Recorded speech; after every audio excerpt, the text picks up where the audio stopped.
Hey guys, you ready to get started again this week? We're going to venture out. We're going to go on location. I have something I have to show you. This that you see behind me, this is how everybody knows Florida, right? It's beautiful, it's sunny, it's sandy, it's got palm trees. That's not what it always is. And we're going to be talking a little bit about what it's really like to live in Cape Coral, Florida. There's some things that are going to be present that really are not going to look like this.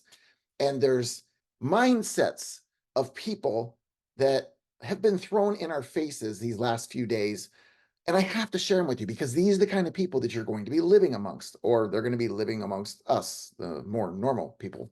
Anyway, I want to point this stuff out to you. As you know, I tell it how it is. Hopefully you get more out of this. And if there's things you want to talk about, things you want to know more about, please comment down below. I can use your help anytime to give more fuel to continuing to build this channel to be an information source that helps you make valuable decisions along the way. All right. No further bantering here. We're jumping right into it. All right. So first thing that we did is we are going out into a neighborhood that has issues. And what I mean by issues, it's the big topic that everybody talks about now is the water sewer assessments. We know it's an issue. Yes.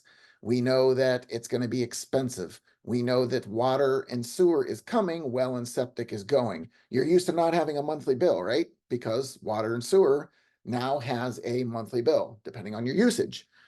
Well and septic didn't.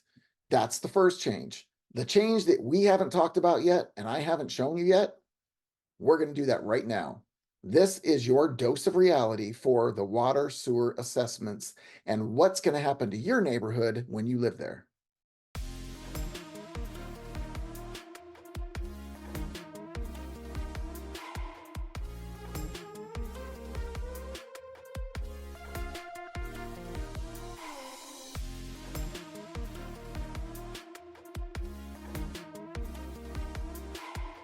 Okay, guys, we're on location this time. I wanted to come out and show you the water and sewer assessment situation. Aside from the price, and we're going to cover that in just a second, but this is what you live in. This condition. I mean, it's crazy, but literally every street in this neighborhood is torn up. Every single street. There's equipment everywhere. You're dodging all kinds of dirt mounds and having to contend with all the construction vehicles. And here comes the water truck right now, and he basically wets the road so the dust and dirt doesn't fly everywhere. But this is what you would live in if you were in an area with water sewer assessments. You can see why it's so hard to sell a home in these conditions. And currently, Kevin has his home for sale, but we have tried everything. We've lowered the prices. We've offered money towards the assessments. We've done just about everything we could do, and he just wants to get back to his family. So if there's anybody out there considering buying a home in Cape Coral and you want a nice new home and you want a very reasonable price and you're okay with living through this and having some help paying off the assessment, I've got a house for you. So go ahead and comment down below, email me, text me, whatever it is, but let's see if we can't help Kevin out and maybe get you a nice newer home as well.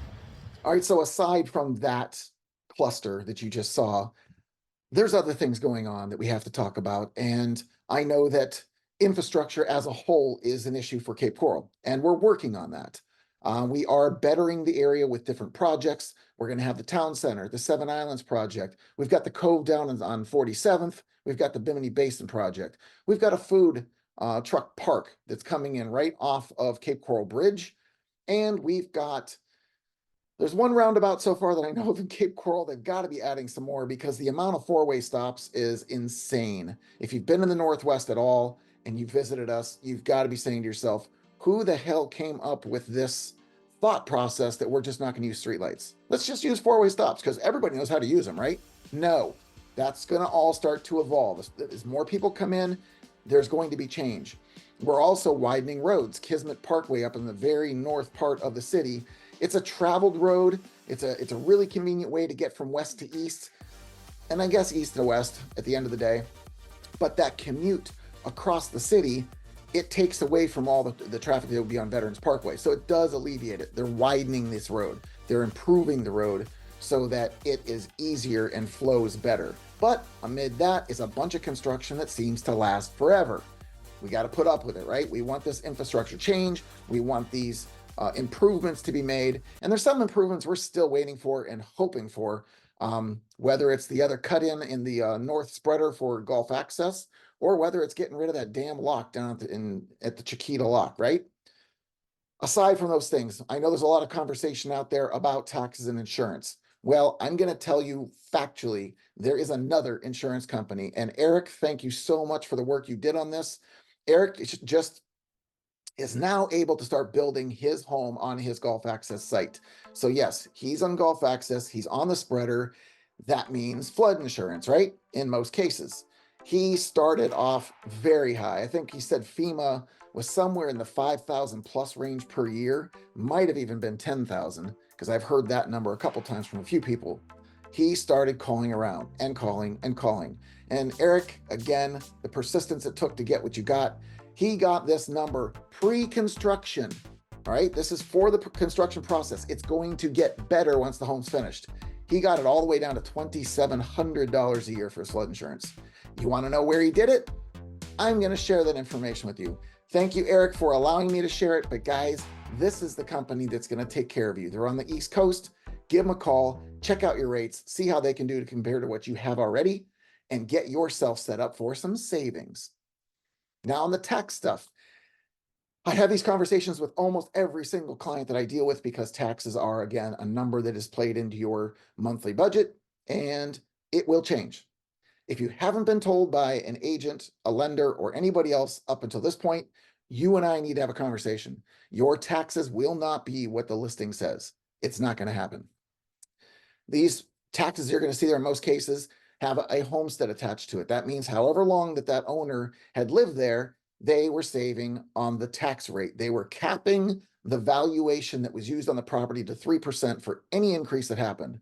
So all those big boom numbers that were happening and the prices doubled, well, so did the taxes if you weren't homesteaded. That's why it's so important. If you can put a homestead on the home here, you need to do that. That's one of the biggest reasons. But a cost savings and deductions on that rate as well. So there are benefits across the board. Get your homestead done as soon as you close. Go online and file for your homestead exemption. It'll be all ready to go when it kicks in the following year.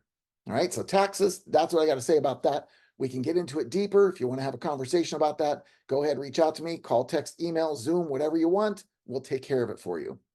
Now, one of the things that's happening with the water sewer conversions, it's becoming more and more and more important that this happens sooner than later. The reason why, the wells are drying up. Yes, this particular season has been much drier. We were supposed to have gotten all this extra rain from the El Nino or La Nina or whatever, whichever one it is. We were supposed to get more rain, right? Cooler temperatures. It was cooler up until this week, but the rain never really came. We are getting very dried out. Yes, there are some selfish neighbors out there still watering whenever the hell they want to, which you're not supposed to, because there's people literally not able to flush a toilet, run water, cook anything because they don't have water. So that is problematic. Now, if you want to remedy that, you can have a well company come out and dig the well deeper to the tune of $4,000 to $8,000 is what I'm hearing. Can be as much as 10 if you're really desperate, but it's a reality. People are running out of water.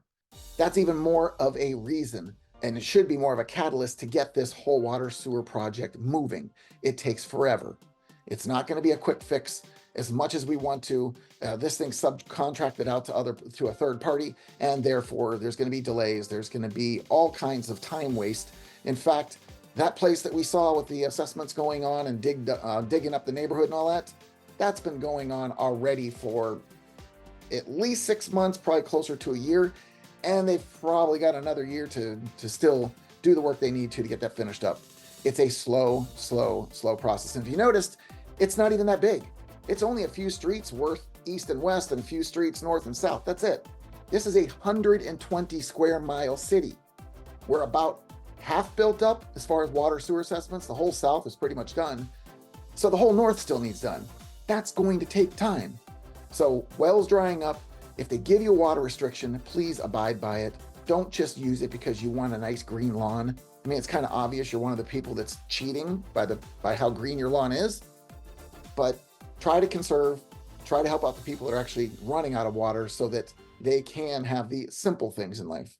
Now, one of the other things that we're finding here in this area, as to why it's hard to find the proper house. We already talked about inventory, right?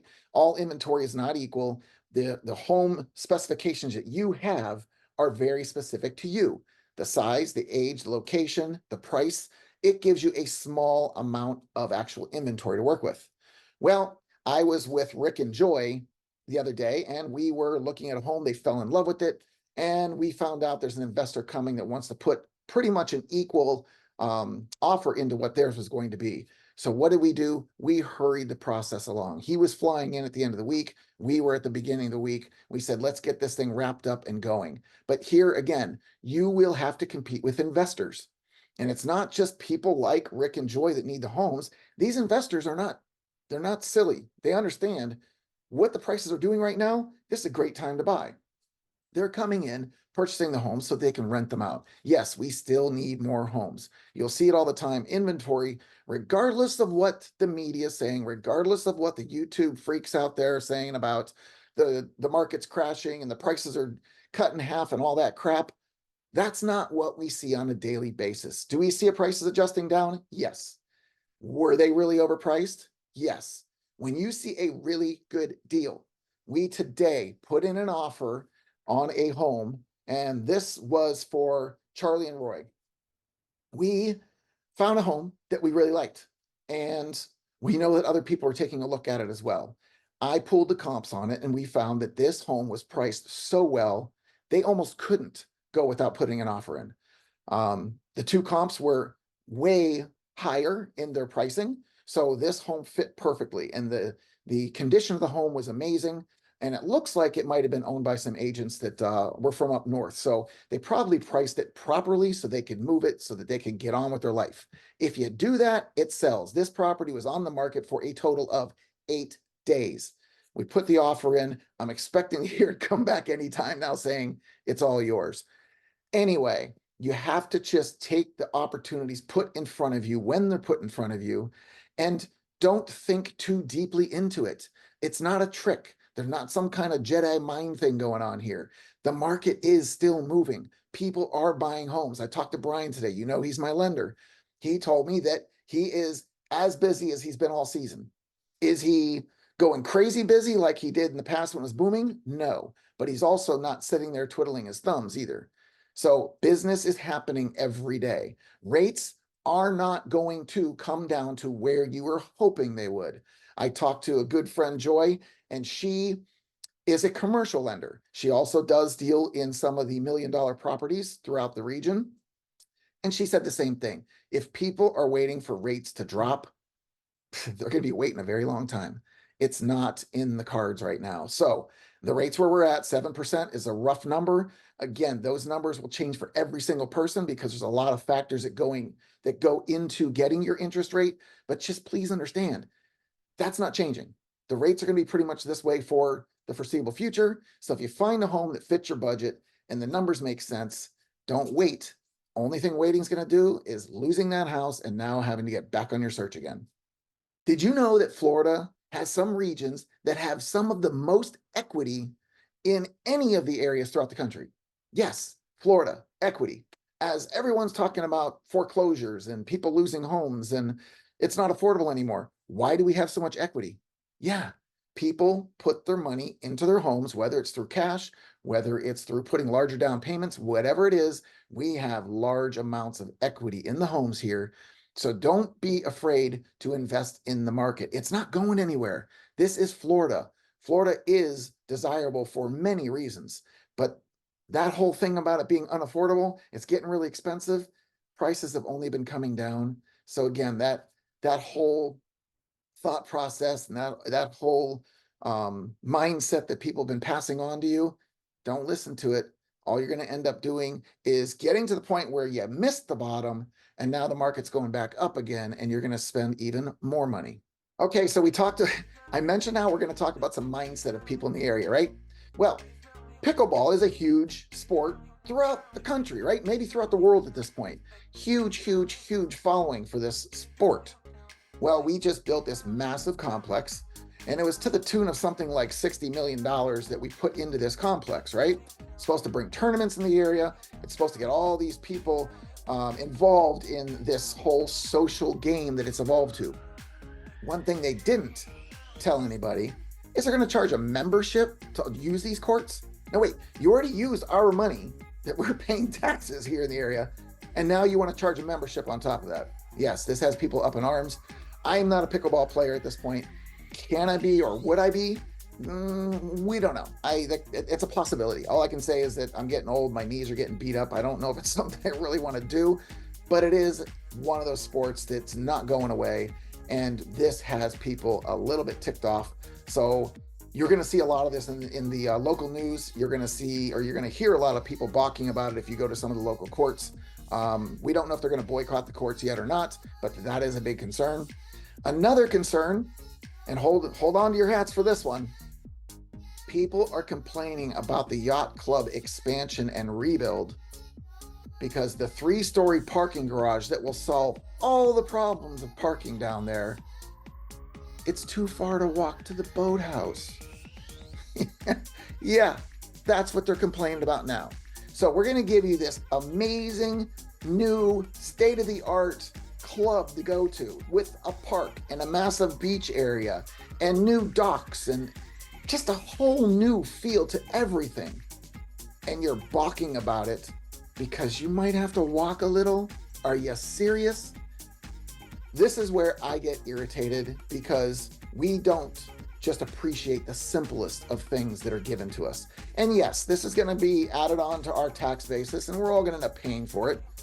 But the point is, it's a convenience. It will make your life better. And what the hell's wrong with a little bit of exercise? I don't mind. You shouldn't mind either, especially if you're going down there to eat that food and drink those drinks. You might need the exercise. Anyway, I'm jumping off that soapbox.